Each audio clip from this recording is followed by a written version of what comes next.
103문답을 좀 살펴보도록 하겠습니다. 계속해서 우리가 십계명에 대한 살펴보고 있는데요. 오늘 십계명 중에 103문답은요. 오늘 뭘 말하고 있냐면 질문하기를요. 하나님께서 제4계명에서 요구하는 것이 무엇입니까? 라고 말하고 있습니다. 네 번째 계명에서 하나님께서 요구하시고 명령하신 것, 그러니까 우리가 행해야 될 것, 우리가 또 응답받아야 될 것이 무엇입니까? 라고 질문하고 있는 것이죠.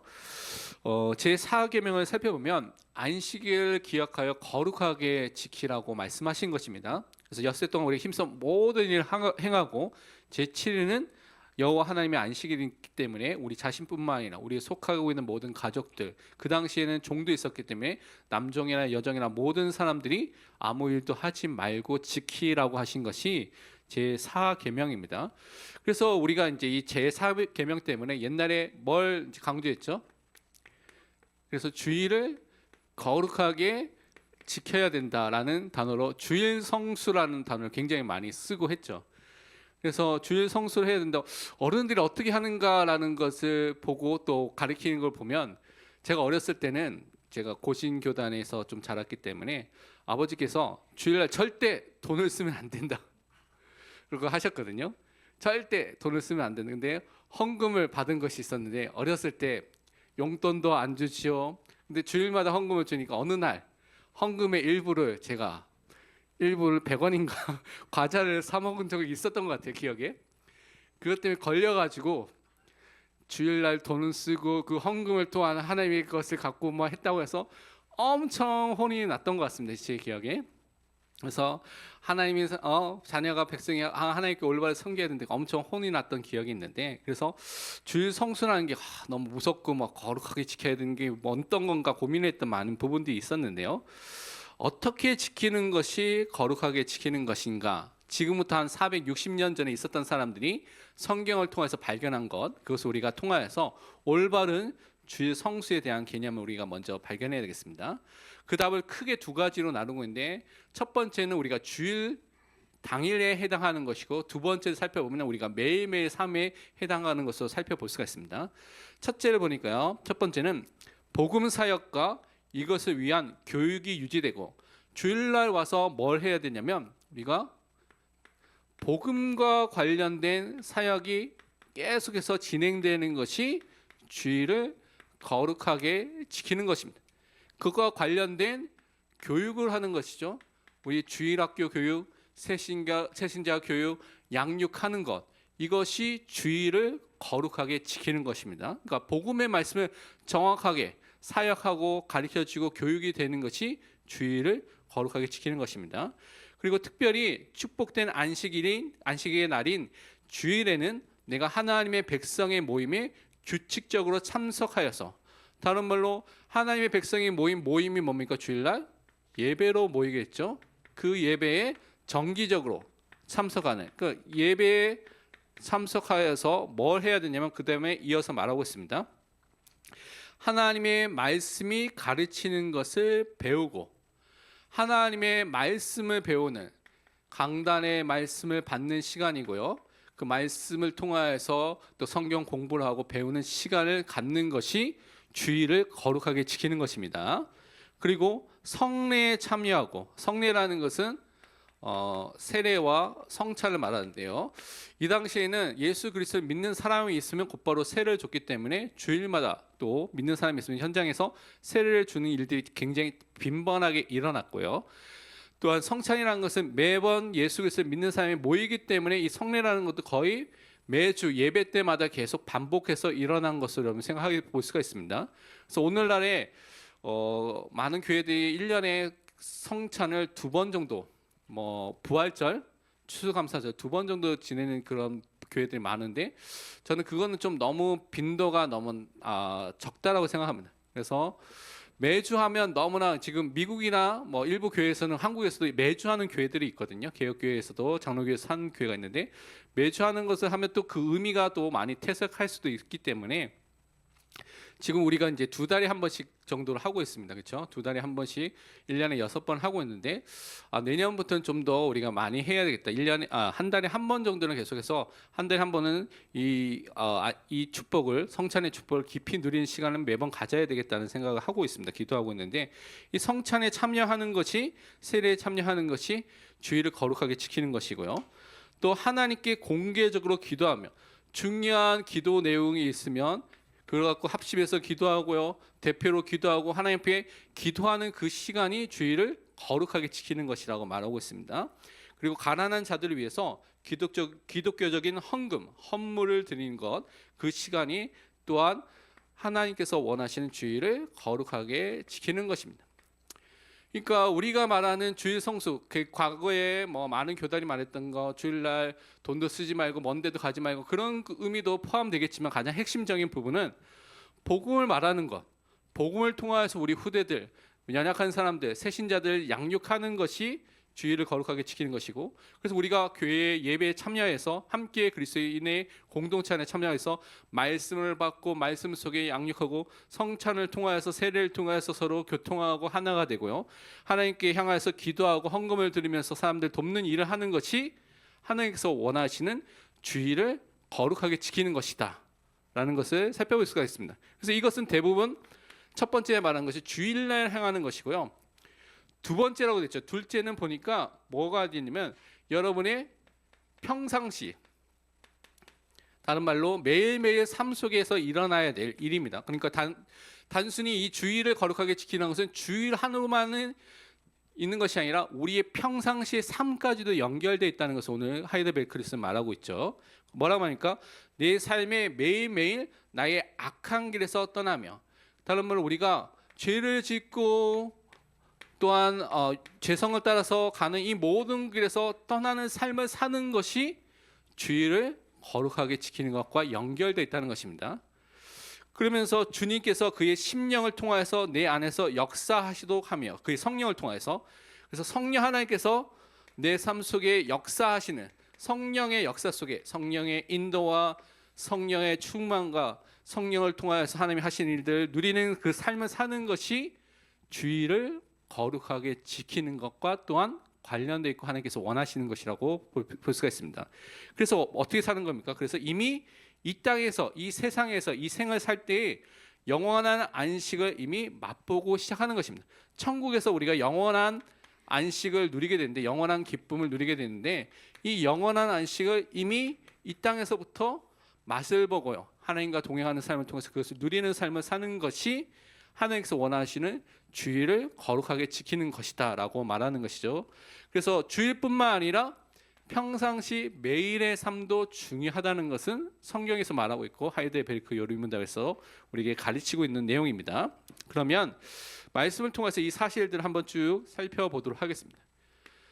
우리가 잘 아는 신명기 6장 4절에서 9절 쉐마의 말씀이죠. 이렇게 되어 있습니다. 이스라엘아 들으라, 우리 하나님 여호와는 오직 유일한 여호와이시니 너는 마음을 다하고 뜻을 다하고 힘을 다하여 내 하나님 여호와를 사랑하라. 오늘 내가 내게 명하는 이 말씀을 너는 마음에 새기고 내 자녀에게 부지런히 가르치며 집에 앉았을 때든지 길을 갈 때든지 누워 있을 때든지 일어날 때든지 이 말씀을 강론할 것이며 나는 또 그것을 내 손목에 메어 기호로 삼으며 내 미간에 붙여 표로 삼고 내 집 문설주와 바깥문에 기록할지니라.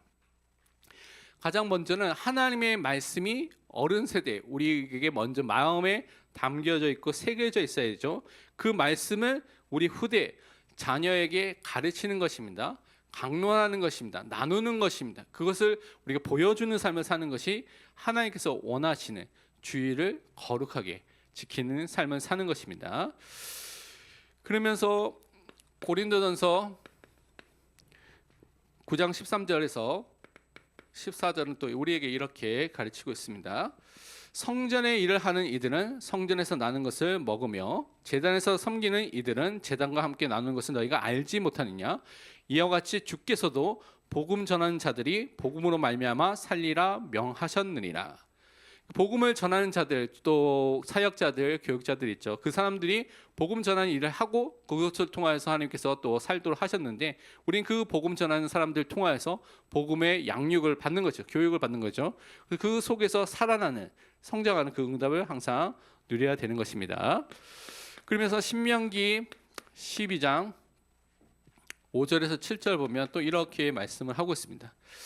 오직 너희 하나님 여호와께서 자기의 이름을 두시려고 너희 모든 지파 중에서 택하신 곳인 그 계실 곳으로 찾아 나아가서 너희 번제와 너희 제물과 너희 십일조와 너희 손의 거제와 너희 서원제와 낙헌 예물과 너희 소와 양의 처음 난 것들을 너희는 그리로 가져다가 드리고 거기 곧 너희 하나님 여호와 앞에서 먹고 너희 하나님 여호와께서 너희 손으로 수고한 일에 복주심으로 말미암아 너희와 너희 가족이 즐거워할지니라.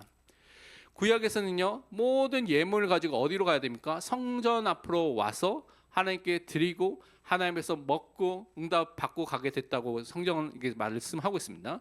그러니까 우리가 예배 현장에 함께 모여서 함께 예배드리고 그 속에서 모든 응답을 가지고 우리 현장으로 가도록 하는 그 원리를 설명하고 있는 것입니다. 그래서 우리가 함께 모여서 그 축복을 또 예배를 통해서 누리는 것입니다. 그렇기 때문에 온라인 예배가 많은 말씀을 받을 수는 있지만 함께하는 공동체, 성령의 역사하시는 공동체의 축복을 누리지 못하는 한계가 있기 때문에 온라인 예배는 특별한 사정이 있는 한만 우리가 그렇게 드리는 것이고, 그렇지 않으면 함께 현장에 모여서 현장 예배를 드리는 것이 가장 성경적이고 바른 예배를 드리는 것입니다. 그러면서 우리가 시편 40편 9절에서 10절에 보면 또 이렇게 말씀하고 있습니다. 내가 많은 회중 가운데에서 의의 기쁜 소식을 전하였나이다. 여호와여, 내가 내 입술을 닫지 아니할 줄을 주께서 아시나이다. 내가 주의 공의를 내 심중에 숨기지 아니하고 주의 성실과 구원을 선포하였으며 내가 주의 인자와 진리를 많은 회중 가운데서 감추지 아니하였나이다. 우리가 많은 회중이 모인 그 교회 공동체와 또한 집회와 이런 모임 속에 모여서 하나님의 기쁜 말씀을 전하는 것을 듣고요, 말씀을 받고요, 교제하는, 그 속에서 사귀고 또한 그 속에서 성장하는 축복을 우리에게 주신 것입니다. 그래서 함께 모여서 말씀과 기도와 찬양과 헌금을 드리는 예배 속에 우리를 불러주셨다는 사실을 기억하고 예배 공동체의 축복을 항상 잊지 마시기를 바랍니다. 그래서 초대교회가 왜 이렇게 하나님의 응답받고 끝까지 많은 로마라는 그 현장을 살릴 수 있느냐? 사도행전 2장에 그 답이 있습니다. 2장 42절과 47절에 이렇게 기록되어 있죠. 그들이 사도의 가르침을 받아 서로 교제하고 떡을 떼며 오로지 기도하기를 힘쓰니라. 중요한 게 하나님의 말씀을 받고요, 그 말씀으로 교제하는 것입니다. 그 말씀 붙잡고 그리스도의 죽으심과 부활을 기억하고 영적 임재와 충만을 누리고요, 떡을 떼면서 오로지 기도하는, 말씀 붙잡고 전혀 기도하는 축복 속에 들어가는 것입니다. 그러면 43절과 47절이 저절로 되는 겁니다.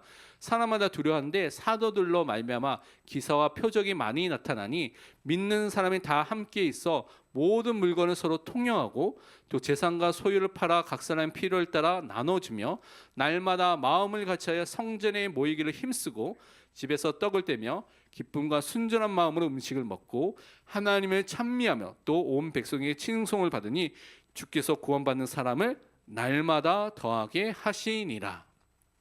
초대교회에 날마다의 응답이 일어나게 되는데 그것은 앞에 있는 사도의 가르침을 받고요, 서로 그것을 갖고 교제하고 나누고요, 그리스도의 죽으심과 부활을 항상 기념하고 그 은혜 속에 믿음이 강해지고요, 기도하는 것에 힘썼을 때, 그것이 성전에 모였을 때든지 집에 모였을 때 일어났을 때 하나님께서 많은 사람에게 칭송을 받으면서 구원의 역사를 날마다 더하게 하는 하나님의 역사와 응답이 일어나게 되는 것입니다. 그렇게 해서 우리가 예배가 살아나면 교회 공동체를 통해서 예배가 개인이 살아나고요, 현장의 예배가 살아나면 구원의 역사는 함께 일어나게 되는 것입니다. 그러니까 우리가 막 애쓰는 전도가 아니라 먼저 우리가 구원으로, 이 복음으로, 하나님의 말씀으로, 성령으로 충만한 역사가 일어나게 되면 구원의 역사는 누가 하십니까? 주께서 구원받는 사람을 날마다 더하게 하시니라. 누가 더해 주셨습니까? 하나님께서 더해 주시는, 그래서 흔들리지 않는 그 핍박 속에서 끝까지 순교의 자리에 이르기까지 그 목숨을 바칠 수 있는 믿음의 사람을 하나님께서 붙여주시는 그 은혜가 임하게 되는 것입니다. 그러면서 히브리서 10장 23절과 25절은 또 이렇게 우리에게 말씀하고 있습니다. 또 약속하신 이는 미쁘시니 우리가 믿는 도리의 소망을 움직이지 말며 굳게 잡고 서로 돌아보아 사랑과 선행을 격려하며 모이기를 피하는 어떤 사람들의 습관과 같이 하지 말고 오직 권하여 그날이 가까움을 볼수록 더욱 그리하자. 이미 초대교회 때부터 이미 경고를 했죠. 말세가 오면 모이기를 피하는 그런 일들이 계속해서 일어날 것이다라고 말하고 있습니다. 그래서 초대교회 때 보니까 거의 지금부터 2000년 전에 이미 이런 얘기를 했다는 것이죠. 근데 오늘날 시대에 정말 말세 시대처럼 모이기를 피하는, 그러니까 모이기가 힘들어지는 시대가 왔죠. 그래서 여러분 교회들 보면 요즘에 금요 기도에 없는 교회가 생각보다 많이 있습니다. 금요 기도를 안 하고요. 새벽 기도도 그리고 뭐 일주일 내내 하는 것이 아니라 며칠만 정해서 하는 교회도 많고요. 수요 예배도 수요일 날 저녁에 드리다가 오전에 드리는 교회도 있고요. 아예 이제 그것도 점점 없어지는 교회도 많이 생기고 있습니다. 점점 예배가 없어지는 시대, 모이기가 힘들어지는 시대 속에 살고 있다는 것을 우리가 볼 수가 있는 것이죠. 근데 우리는 함께 모여서 사랑과 선행으로 서로 격려하고 참된 소망을 갖고 우리는 하나님을 바라보는 믿음의 산업 항상 서야 되겠습니다. 그러면서 우리는 로마서 10장의 말씀 14절부터 17절의 말씀을 꼭 기억을 해야 되는데요. 그런즉 그들이 믿지 아니하는 일을 어찌 부르리요 듣지도 못한 일을 어찌 믿으리요 전파하는 자가 없이 어찌 들으리요 보내심을 받지 아니하였으면 어찌 전파하리요 기록된 바 아름답도다 좋은 소식을 전하는 자들의 발이와 함과 같으니라 그러나 그들이 다 복음을 순종하지 아니하였도다 이사야가 이르되 주여 우리가 전한 것을 누가 믿었나이까 하였으니 그러므로 믿음은 들음에서 나며 들음은 그리스도의 말씀으로 말미암았느니라. 우리가 현장 속에 복음을 전하는 사람을 통하여서 전파하는 사람을 통해서 복음을 듣고요 믿게 되고요 하나님 앞에 나오게 되는 은혜를 누리게 된 것이죠. 그래서 믿음은 반드시 들음과 그 들음은 그리스도의 말씀, 이 복음의 말씀을 들을 때 우리에게 임하게 되는 것입니다. 그래서 우리는 이 교회에서 주일의 사역뿐만 아니라 평상시의 사역에서 이 복음을 전하는 사역 속에 부르심을 받았다는 것을 꼭 잊지 마시고 그 응답을 항상 누려야 되겠습니다. 그러면서 고린도전서 14장 26절은 또 우리에게 이렇게 말씀하고 있습니다. 그런즉 형제들아 어찌할까 너희가 모일 때에 각각 찬송시도 있으며 가르치는 말씀도 있으며 계시도 있으며 방언도 있으며 통역함도 있나니 모든 것을 덕을 세우기 위하여 하라. 교회 안에서 많은 은사들 받은 사람들이 이제 이 은사대로 일을 하는데 그 중에 하나가 가르치는 말씀의 은사를 받고 말씀을 가르치는 일을 통해서 말씀의 가르침을 우리가 받도록 해 주셨다는 것이죠. 특히 말씀을 전하는 목사 및 교사죠. 목사와 교사라는 것이 한 직분의 다른 측면을 말합니다. 그 사람을 통해서 이 말씀을 받도록 하는 것입니다. 그래서 바울은 디모데에게 디모데전서 4장 13절 이렇게 하라고 꼭 권면하고 명령을 했죠. 내가 이를 때까지 읽는 것과 권하는 것과 가르치는 것에 전념하라. 읽는 것은 하나님의 말씀을 읽는 것입니다. 그것을 통해서 권하고 명령하고 권면하고요. 그 말씀을 가르치는 일에 집중해서 그 일을 주의해서 하라고 말씀해 주신 것이죠. 이것이 또한 말씀을 받은 사람이 가르치는 일을 하는 일을 또한 우리에게 주셨다는 것을 말하고 있습니다. 그러면서 고린도 전서 11장 23절과 24절은 성찬에 대한 얘기들이 이제 고린도전서 11장에 나오는데 이렇게 말하고 있습니다. 내가 너에게 전한 것은 주께 받은 것이니 곧 주 예수께서 잡히시던 밤에 떡을 가지사 축사하시고 떼어 이르시되 이것은 너희를 위하는 내 몸이니 이것을 행하여 나를 기념하라 하시고. 그래서 바울도 또한 제자들로부터 또 예수 그리스도를 통하여서 주셨던 이 성찬의 말씀을 전달해서 그리스도의 찢겨진 몸과 그 언약의 피를 통하여서 우리가 구원받은 것, 또 죄 용서함 받은 것을 올바르게 증거한 것을 우리가 살펴볼 수가 있습니다. 그리고 디모데전서 2장 1절은 또 이렇게 말씀하고 있습니다. 그러므로 내가 첫째로 권하노니 모든 사람을 위하여 간구와 기도와 도고와 감사를 하되. 이게 다 기도와 관련되어 있는 겁니다. 간구하는 기도, 우리 소원을 아뢰는 기도, 하나님께 기도하고요. 도구라는 것은 특히 이제 중보 기도죠. 다른 사람을 위한 기도, 그리고 감사하는 기도를 통해서 하나님 앞에 기도하는 사람으로 우리를 부르셨다. 그래서 기도하는 응답을 우리가 누려야 되는 것입니다. 그리고 고린도 전서 16장 2절에 보니까 이렇게 말하고 있습니다. 매주 첫날에, 다른 말로 매주 첫날이라는 것은 지금 우리가 말하는 주일을 말합니다. 그러니까 예수님께서 부활하신 날에 사람들이 모였다는 것을 이미 이 말씀을 통해서 우리가 확인해 볼 수가 있죠. 그때 예배를 드렸다는 것을 확인해 볼 수가 있는데, 너희 각 사람이 수입에 따라 모아두어서 내가 갈 때 연보를 하지 않게 하라. 그러니까 모일 때 함께 돈을, 헌금을 모아서 하나님께 드리는 일을 하라고 말하고 있는 것이죠. 그래서 고린도 후서에는 8장과 9장을 읽어보면 많이 나와 있는데, 그 중에 8장 3절과 5절까지만 보면 이렇게 말하고 있습니다. 내가 증언하노니 그들이 힘대로 할 뿐 아니라 힘에 지나도록 자원하여 이 은혜와 성도 섬기는 일에 참여함에 대하여 우리에게 간절히 구하니, 우리가 바라던 것뿐 아니라 그들이 먼저 자신을 주께 드리고 또 하나님의 뜻을 따라 우리에게 주었도다. 그러니까 고린도 교회뿐만 아니라 많은 성도들이 어떻게 그 당시에 헌금을 했느냐, 하나님께 자신을 드릴 뿐만 아니라 하나님의 뜻을 따라서 힘에 넘치도록 자원하여서 하나님께 드리는 일에 힘썼다는 것입니다. 그래서 초대교회가 분명히 연약한 사람들이 모였음에도 불구하고, 그 나중에 또한 하나님께서 중요한 사람들 붙여졌지만, 그들을 통하여서 많은 현장을 다니며 복음화할 수 있는 그 은혜를 허락해 주신 것입니다. 그리고 이사야서 66장 23절은 이렇게 말하고 있습니다. 여호와가 말하노라, 매월 초하루와 매 안식일에 모든 혈육이 내 앞에서 나와 예배하리라. 초하루라는 것은 첫째 날을 말하죠. 매달 첫째 날. 그래서 오늘날 교회 보면 월삭 기도회가 아마 그런 거, 월삭 예배가 아마 이런 것입니다. 그래서 첫째 날 하나님께 드리는 그런 예배를 드리고, 매 안식일마다 계속해서 하나님께 예배드리는, 그래서 그 예배 생활을 계속 하라는 것을 말씀하고 있고요.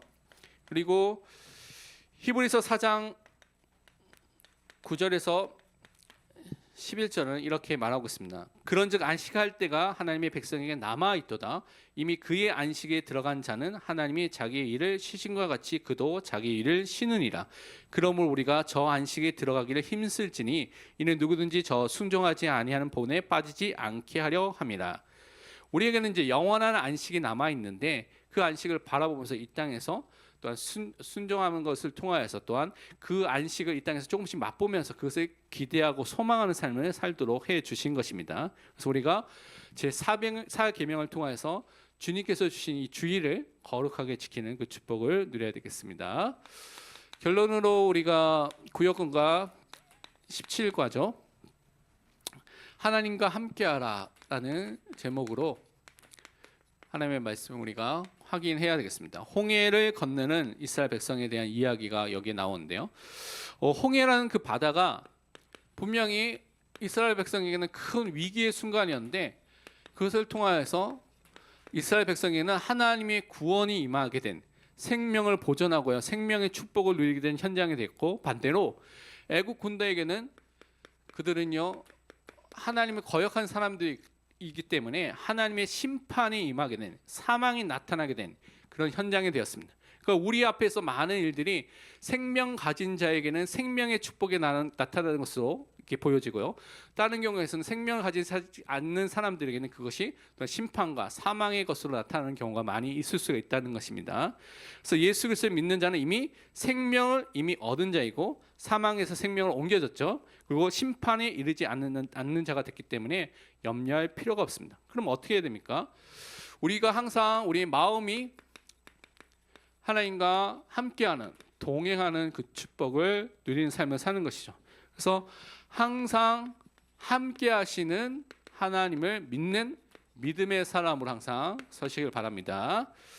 그래서 항상 기억할 것이, 여러분이 하나님께서 함께하시고, 여러분 삶 속에서 분명히 하나님께서 여러분이 인도하시는, 여러분을 하나님의 자녀로 불러주시고 세워주셨다는 사실을 항상 믿는 것입니다. 그렇기 때문에 우리가 사막과 광야 같은 현장에 있더라도 오래를 주셨던 또 말씀과 같이 그 속에 하나님의 길과 강을 통하여서 하나님의 뜻과 계획이 이루어지도록 우리를 인도해 주시는 것입니다. 우리 초점 항상 하나님의 뜻과 계획이 무엇인지 항상 바라보는 게 중요하겠죠. 그래서 구원받는 자는 하나님이 함께 하시기 때문에 어떻게 살아가느냐, 하나님의 말씀을 마음에 담고 그것을 통해서 인도받는 사람으로 살아가는 것이 중요합니다. 그래서 요한복음 15장 7절의 말씀처럼 우리가 먼저 어떻게 돼야 됩니까? 너희가 내 안에 거하고 우리가 예수 안에 거하는, 예수의 생명 안에 거하는 구원받는 사람이 되는 것이 가장 첫 번째고요. 그 다음에 내 말이, 예수 그리스도의 말이 너희 안에 거하면 그리스도의 말씀, 이 복음이, 말씀이 내 안에 거하게 되는, 그리스도 연합돼서 그 말씀이 거하게 되면 무엇인지 원하는 대로 구하라 그리하면 이루리라고 말씀해 주셨습니다. 이것이 하나님의 인도받는 방법, 응답받는 방법입니다. 하나님께서 알려주셨죠. 예수께서 알려주셨죠. 그래서 우리가 구원받은 사람으로서 그리스도와 연합된 자로서 그 말씀이 우리 안에 담겨진 사람으로 기도하는 것이 우리가 승리하는 길이 되는 것입니다. 그래서 하나님의 말씀을 통하여서 하나님의 뜻에 순종하는 사람으로 서는 것이 하나님께서 우리에게 원하시는 것입니다. 그래서 그 뜻에 순종하는 사람으로 우리가 항상 서야 되겠습니다. 그러면서 우리는 이 일을 하기 위해서는 내 힘으로 안 되기 때문에 뭐 해야 됩니까? 기도하면서 하나님과 동행하는 축복을, 함께하는 축복을 누리는 것입니다. 실질적으로 하나님께서 인도하시기 때문에 그 인도에 순종하는 삶을 실질적으로 기도하면서 받는 것이죠.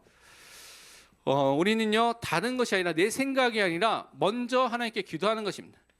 모든 것에서 앞서서 하나님께 기도하고 그것을 통해서 하나님께서 보여주는 것을 통하여 하나님의 인도 속에 우리가 그 발걸음을 걸어가는 사람으로 항상 살아가야 되는 것입니다. 그래서 모든 것에 앞서서 뭐 해야 됩니까? 기도하시길 바랍니다. 하나님의 뜻을 구하고 기도하시길 바랍니다. 그래서 어떤 기도를 해야 되냐? 하나님의 뜻이 무엇인지를 항상 구하고요, 그것을 붙잡고 기도하는 사람으로 서야 되겠습니다. 그렇기 때문에 여러분이 필요한 것이 뭐냐? 지속적으로 매일 하나님과 교제하는 삶을 사는 것이 중요하죠. 말씀을 통하여 하나님과 교제하는 삶을 사는 것이고요. 또 하나님의 계획을 그 교제 속에서 말씀을 통해서 발견하고 그것을 붙잡고 그 속에 하나님의 뜻을 붙잡고 기도하는 삶을 살아가는 것입니다. 그렇게 해서 이 기도하는 사람에게 어떤 축복을 주냐? 생명의 축복과 승리하는 승리자의 축복을 하나님께서 허락해 주시는 것입니다. 그래서 무릎으로 사는 사람, 다른 기도하는 사람을 이길 수 있는 사람이 없다고 성경 분명히 말하고 있습니다. 많은 믿음의 위인들이, 또 그 사람들이, 선진들이 많은 자기의 능력의 한계와 어려움 속에서 뭐 했습니까? 하나님 앞에 기도할 때마다 하나님께서 응답해 주시고요, 하나님의 뜻이 무엇인지를 보여주셨습니다. 바로의 군대도 홍해 앞에서 다 죽게 되는 역사가 일어나게 됐고요, 사탄도 분명히 하나님의 심판을 받게 되는 일들이 나타나는 것을 우리는 확인해 볼 수가 있습니다. 그래서 우리가 뭐 해야 되냐? 정말 생명과 승리를 누리는 기도의 모델로 우리 모든 사람이 먼저 서야 되겠습니다. 우리 가정에, 내 개인이 먼저 기도의 모델로 서서, 그래서 우리 가정에 있는 사람들이, 가족들이, 또 우리와 관계된 모든 기관의 사람들이 이것을 보고 기도할 수 있도록, 그래서 금요기도회가 전 계층의 사람들이 함께 모여서 하나님을 찬양하고 기도하고 그래서 하나님을 높이는 참된 기도의 시간이 될 수 있도록 우리가 또 응답을 받아야 되겠습니다. 그러면서 우리는 실제적으로 내 행동이 하나님과 동행하는, 함께하는 그 응답을 항상 누리는 사람으로 서는 것입니다. 다른 말로 우리 삶이 하나님을 경외하는 그 삶으로 나타나고 응답받는 것이죠. 그래서 우리가 실제적인 삶 속에서 하나님 앞에서 사는, 코람데오죠, 진짜 하나님 앞에서 사는, 우리 행동이 하나님 앞에 있다는 것을 믿고 사는 그 삶을 살아가는 것입니다. 그래서 우리 선택, 우리 판단, 행동하는 거, 말하는 거, 모든 것들이 하나님이 원하시는 것을 놓고 하나님의 뜻을 따라서 그것을 선택하는 것이죠. 그래서 말씀에 순종하는 것을 통하여서 우리 삶 속에 이 말씀이 실천하고 적용되는, 그래서 말씀이 적용되는 삶을 사는, 그 속에서 인도함을 받는, 그 속에서 하나님께서 하신 일들을 기억하고 동행하는 사람으로 서는 것이 너무나 중요합니다. 다른 말로 내가 주인된 삶이 아니라 하나님이 주인된 삶, 예수 그리스도가 주인과 왕과 목자가 된 삶을 매일매일 살아가는 것입니다. 그래서 그것에 순종하는 사람으로 서시기를 바랍니다. 항상 점검해야 될 것이, 지금 내가 누구와 동행하고 누구와 함께하고 있는가, 누구에게 순종하고 있는가라는 부분을 항상 점검하고 우리 구역원들, 또 모든 사람들이 그 은혜 속에 승리할 수 있도록 기도해야 되겠습니다.